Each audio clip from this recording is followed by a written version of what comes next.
Fortunately, some texts did survive the fall of the Roman Empire, and this was because of fragments of the originals, which we'll have a look at, the Carolingian Renaissance of the 8th century, the existence of the Byzantine Empire in the East, the scholarly works in the Muslim Arabic world in medieval times, and the monasteries of Western Europe, all of which we will talk about now.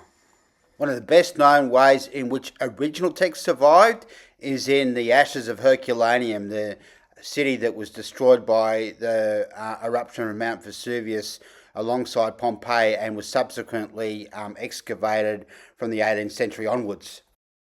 Here is an extract of a video about Herculaneum and the recovery of the charred text, and it's called Out of the Ashes, Recovering the Lost Library of Herculaneum 2003.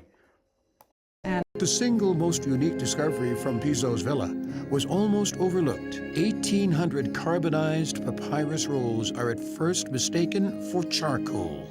In 1752, they were working in the villa of the papyri and discovered these very mysterious objects which appeared to be lumps of coal.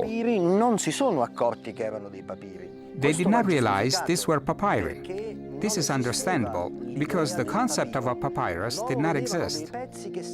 They saw what looked like carbonized tree branches. We even know that the first 3 or 4 papyri were burned for heat. Work is continuing on deciphering these scrolls, with AI being the latest tool being used to some effect. The Carolingian Renaissance, a revival in the 8th and 9th century AD, brought about by the rule of Charlemagne and his ancestors, saw the recovery of classical scripts, some of them, many of them, in the nick of time. So the importance of the Carolingian revival is talked about here from an extract by Professor Friedman from Yale University.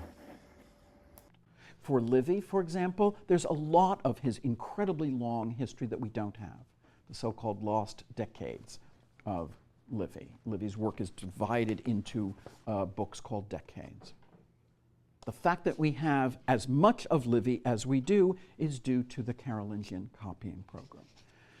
The fact that we have Tacitus at all is due basically to one manuscript. Whilst the Roman Empire fell in the west, the Byzantine Empire continued for almost 1,000 years, and during that time many scholarly works were preserved. With the rise of the Muslim religion in the Arabic world, we also saw new houses of learning, and many of these preserved and used Greek texts, particularly Aristotle and Plato, as part of the books that they researched. Meanwhile, in Europe and in Christendom, the monasteries were about to play a crucial role in preserving texts from Greece and Rome as well. It was a source of continuity during the Dark Ages, early medieval period. The final and third of the sprints looks at how the scholars brought these classical texts back during the Renaissance.